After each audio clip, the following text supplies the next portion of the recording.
따라서 성화의 길. 중세 기독교는 아주 힘을 크게 사용했습니다. 황제를 갈아칠 수 있을 만큼 교황이 힘이 있었습니다. 그런데 힘이 있으니까 타락하기 시작했습니다. 얼마나 타락했느냐 하면 좋은 성당의 주임 신부 자리, 또 주교 자리, 수도원 원장 자리, 이런 것이 정가를 매겨놓고 돈을 받았습니다. 그래서 좋은 자리를 돈을 받고 팔았습니다. 이런 것을 역사에서는 성직 매매 그렇게 말합니다. 그런데 완전히 썩어서 문드러지고 사라져야 될 천주교회가 무너지지 않았습니다. 그래서 교회 역사가들이 그 원인이 무엇일까 하는 것을 찾아보았는데, 한 명의 수도 생활하는 신부가 맑은 샘물을 계속 흘리고 있어서 그 샘물이 전부 썩은 물이 되어야 되는 천주교를 자정시키는 역할을 했다.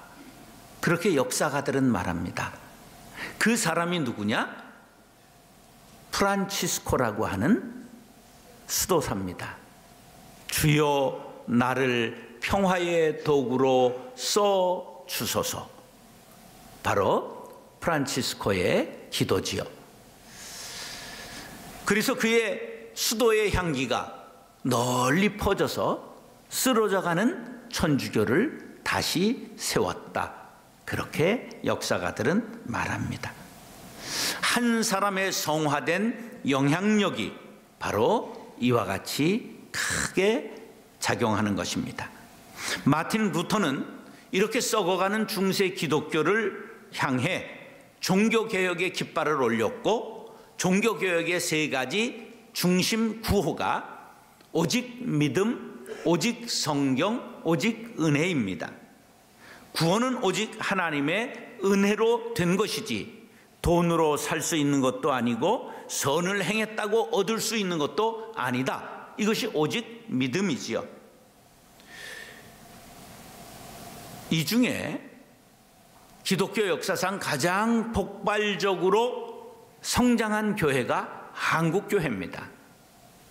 한국교회가 얼마나 폭발적으로 성장했는지 한 50년, 100년 안에 한국이 전부 예수 믿는 나라가 될 줄 알 정도로 70년대, 80년대 고속 성장을 했습니다. 그런데 30년도 채 되지 않아서 고속 성장을 하던 한국교회가 1995년을 기점으로 하향세를 보이기 시작했습니다. 그것이 무슨 일일까 하는 것을 또 학자들은 조사하기에 이르렀습니다. 그 원인은 성화의 문제를 등한시한 데서 찾을 수가 있습니다. 오직 믿음으로만 구원을 얻는 것은 하나님의 은혜입니다. 이것은 기독교의 변치 않는 진리입니다. 그런 동시에 구원받았어도 사람이 완전히 거룩해진 것은 아니기 때문에 천국 가는 그날까지 성화의 길에 힘써야 합니다. 그런데 이 문제를 한국교회가 간과했습니다. 믿음이 뜨겁기는 하고 우리가 아주 열심히 특심한데도 불구하고 성화 생활을 등한히 했다는 데 문제가 있습니다. 그래서 우리가 체계적인 성화의 길을 교회가 가르쳐야 한다 하는 반성이 일어나기 시작했습니다. 그러면 먼저 성화가 도대체 무엇인가 정의해 보겠습니다. 죄와 더러움에서 분리되어 하나님을 향해 거룩하게 되어가는 것, 칭의처럼 단번에 완성되는 것이 아니라 오랜 기간의 거룩한 생활을 통해 성숙되고 죽음 후에 영화를 통해 완성되는 구원의 한 과정이다. 초자연적인 하나님의 사역이면서 동시에 인간의 노력을 필요로 한다. 그렇게 정의를 합니다. 그러면 유명인들이 성화가 무엇이다 간단하게 정의한 말씀을 찾아보면 본회포는 성화란 인간이 되고 십자가에 달려 죽고 부활한 예수 그리스도의 그 유일한 모습에 끌려 들어가 그와 같은 모습이 되는 것이다. 예수와 같이 되는 것. 칼빈, 성화는 그리스도와의 연합된 생활을 의미한다. 또 빌리 그레함, 성화란 하나님의 길로 전향하여 우리들의 마음과 생활을 그리스도의 모습으로 변화시켜 나가는 과정이다. 틸리히, 성화는 새 존재의 힘이 개인과 공동체, 교회의 안과 밖을 변화시키는 과정이다. 아더 핑크, 성화는 죄로부터의 분리를 의미한다. 이렇게 정의했습니다. 그러면 성화는 한마디로 말하자면 따라서 예수님을 닮아가는 것. 성화가 뭐라고요? 예수님을 닮아가는 것입니다. 우리는 수도 생활한다. 그럼 머리 깎고 출가한 스님이나 시집장가 가지 않는 신부와 수녀를 생각하기 쉽습니다. 그러나 그런 것만은 아닙니다. 가정생활 속에서, 사회 속에서, 교회 속에서 실천할 수 있는 일이지요. 이 세상을 살아가면서 수도 생활하는 것을 제가 수도사라고 천주교에서는 말하고 불교에서는 제가 불자라고 말합니다. 그런데 안타까운 것은 한국 개신교회는 이 개념이 없습니다. 그래서 믿음으로 구원받은 것 그 한 가지만으로 다 됐다고 생각하기 때문에 성화에 더 이상 힘쓰지 않습니다. 그 결과 우리가 향기 대신 악취를 풍기고 맑은 샘물 대신 탕류를 흘려보내고 말았습니다. 빛이 되고 소금이 되지 못했습니다. 더 이상 사람들이 교회를 존경하고 사모하지 않습니다. 비난하고 손가락질을 받는 지경에 이르러 선교의 문이 닫히게 된 것입니다. 그러나 아직 늦지 않았습니다. 내가 먼저, 우리 교회가 먼저 성화의 길을 걷고 세상에 온전히 향기가 되는 교회와 성도님들 될 수 있기를 간절히 바랍니다. 고린도전서 10장 31절 시작.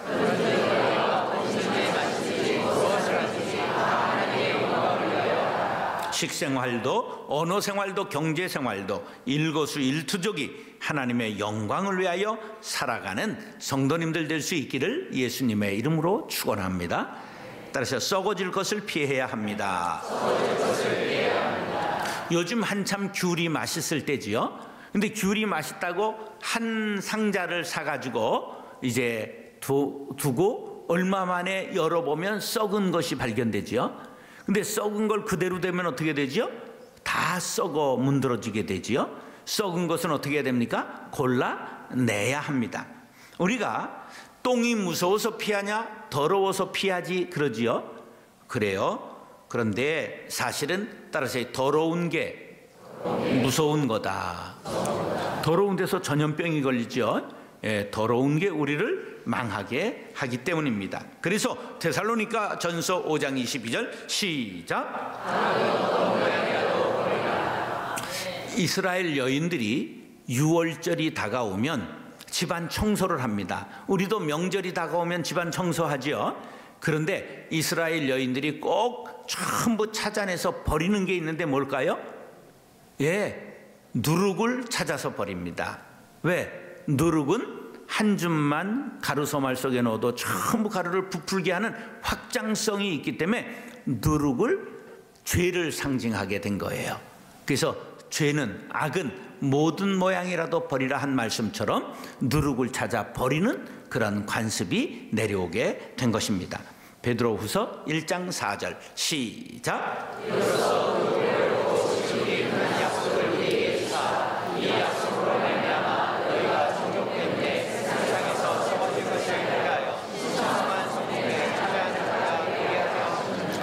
신의 성품에 참여하는 자란 성화의 길을 걷는 자라는 뜻입니다.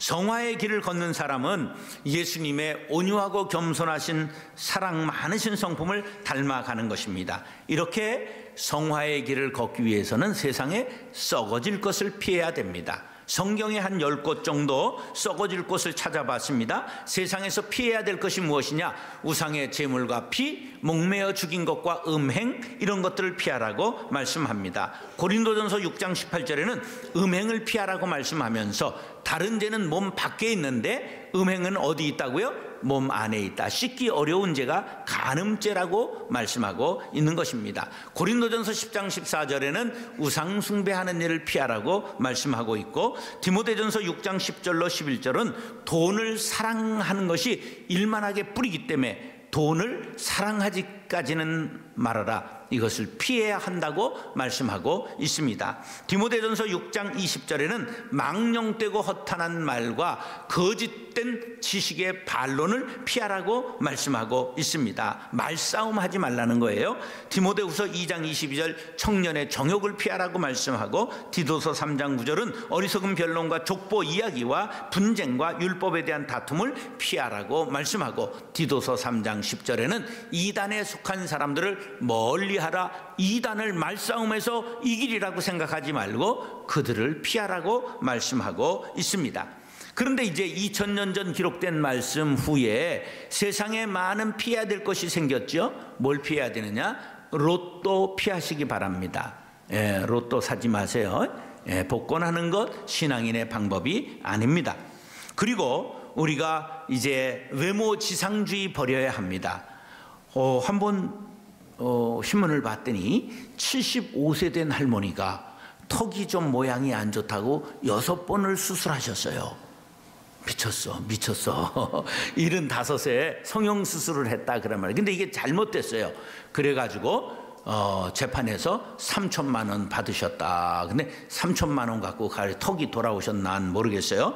우리가 이렇게 속사람을 단정하게 꾸며야지 너무 겉사람을 꾸미고자 하는 것 신앙적인 방법은 아니다. 못생긴 게 좋아요? 예쁜 게 좋아요? 예쁜 게 좋죠. 그런데 우리가 못생긴 거, 그것도 은혜라는 걸 알아야 돼요. 골프공이 곰보예요? 매끈매끈해요?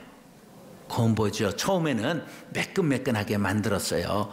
그랬더니 아무리 때려도 110m 이상을 안 나가는 거예요. 그래서 이제 곰보를 만들었더니 잘 치는 사람은 300m도 나가는 거예요. 여기에서 깨닫는 은혜가 있지요. 한번 따라서요. 불완전함이 은혜입니다. 우리가 불완전하고 못생겨서 하나님께서 예수님을 우리에게 보내주신 거예요. 그래서 우리가 언제나 우리가 완벽한 사람이 아니라는 걸 알고 날마다 조금씩 전진해야 되는데, 먼저 뭐를 해야 되느냐? 피할 것을, 버릴 것을 찾아야 한다, 그러한 말입니다. 성화는 죄에서 분리되는 것입니다. 그러므로 피할 것, 버릴 것, 떠날 것을 생각해서 죄와 분리되어야 그때 성화의 길에 이르게 되는 것입니다. 이에 대하여 고린도후서 7장 1절은 이렇게 말씀합니다. 시작.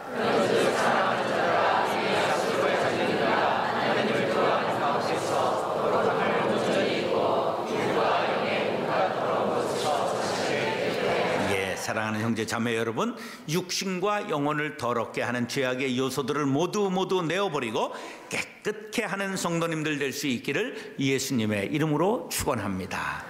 따라서 단계를 밟아야 합니다. 자, 사람들이 단계를 하나하나 밟아서 올라가기보다는 빨리 올라가기를 힘쓰지요. 그래서 계단도 막 2계단씩 올라가는 사람이 있죠. 근데 조심해야 됩니다. 한 30년 전, 20년 전에 속독법이라고 유행했던 거 생각나십니까? 그 속독을 하려면 뭐를 굴려야 돼요? 눈알을 굴려야 돼. 눈 굴리는 사람을 조심하시기 바랍니다. 사기꾼은 눈을 굴립니다. 지금 요새 속독은 사라져버리고 말았죠. 그리고 그냥 3개월 완성 영어 회화, 이런 테이프 사다가 끝까지 다 들은 사람 손 들어보세요. 이사 갈 때 다 버렸죠. 이렇게 한꺼번에 되는 것은 그렇게 쉽지 않다. 반드시 세상 만사는 단계를 밟아야 하는 것이죠. 사춘기 때는 아이들이 막 이리 뛰고 저리 뛰는 것이 정상입니다. 그것을 못 해보고 자라면 나이 들어서 문제를 일으켜요. 근데 사춘기 때 문제 일으키는 건 누구 책임이에요? 부모님 책임이에요. 부모님이 수습하고 그리고 나라에서도 봐줍니다. 그런데 나이 들어서 사고 치는 건 아무도 봐주지 않습니다. 그래서 늦바람이 무섭다 이런 말이 나오는 거예요. 그래서 우리가 단계가 다 있단 말이죠. 단계를 밟아야 된다. 오늘 그에 대해서 신앙의 길도 그러하다고 베드로후서 5절로 9절이 이렇게 말씀합니다. 시작.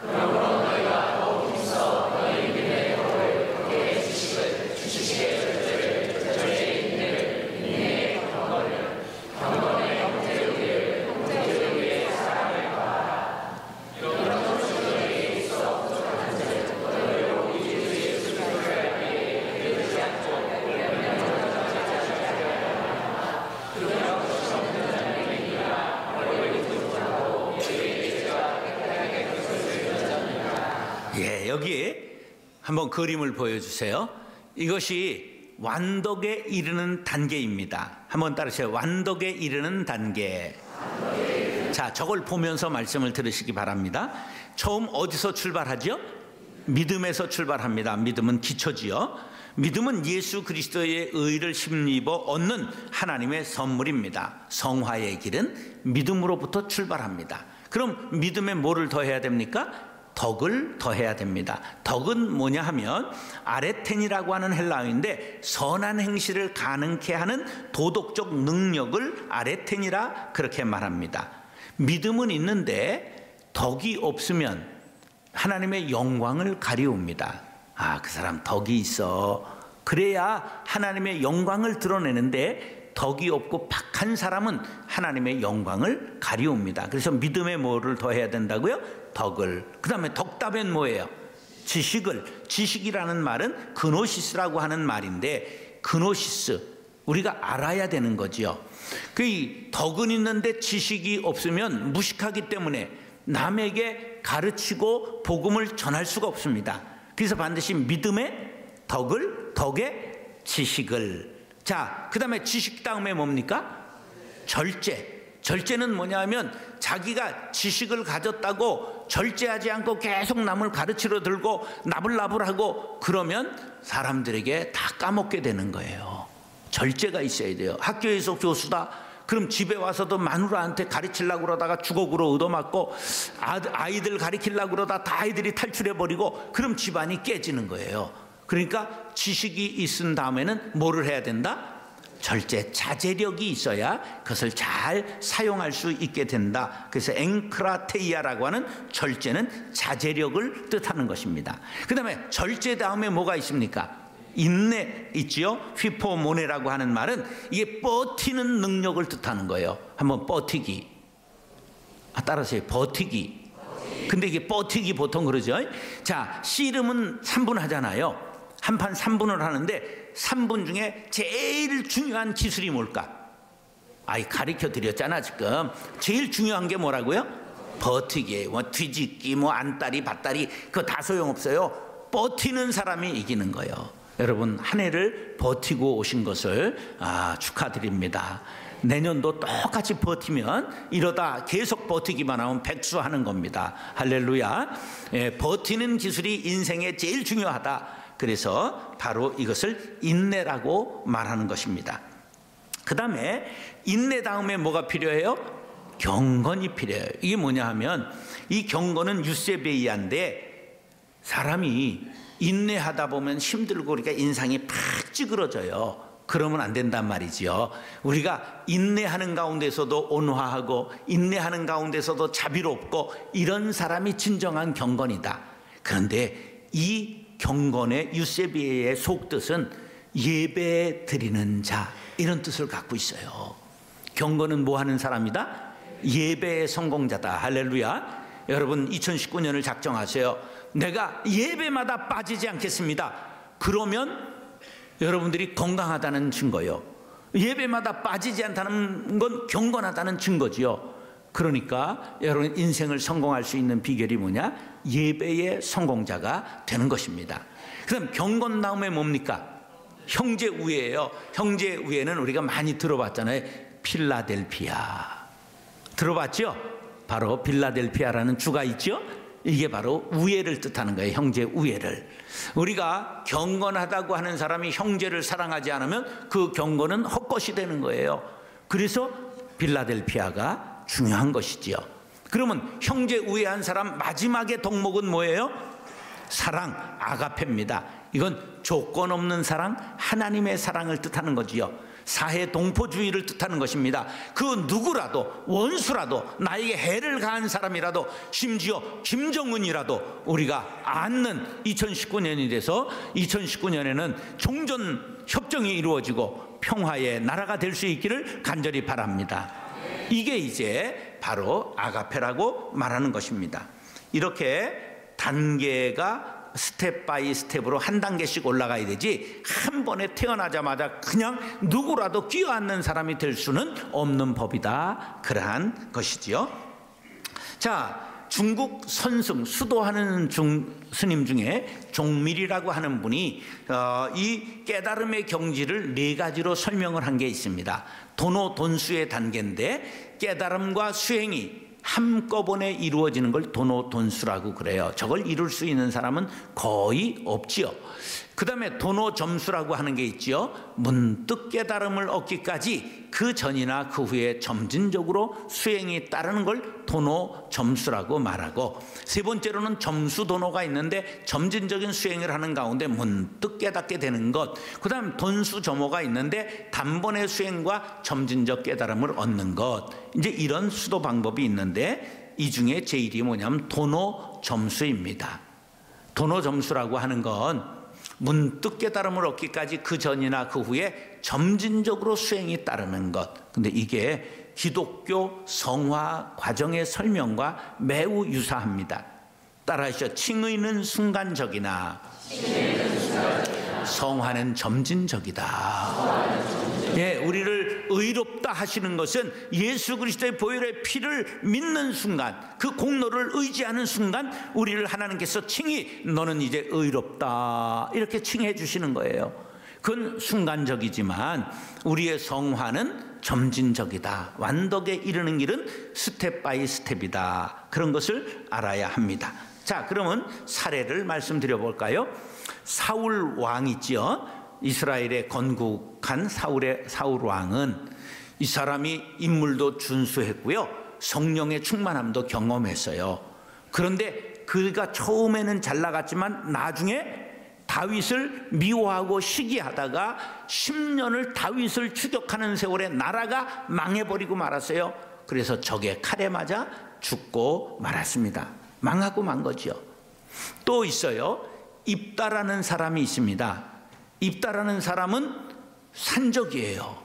근데 나라가 위태로우니까 장로들이 가서 산적을 우리의 지도자가 되어 주십시오 하고 모셔왔어요.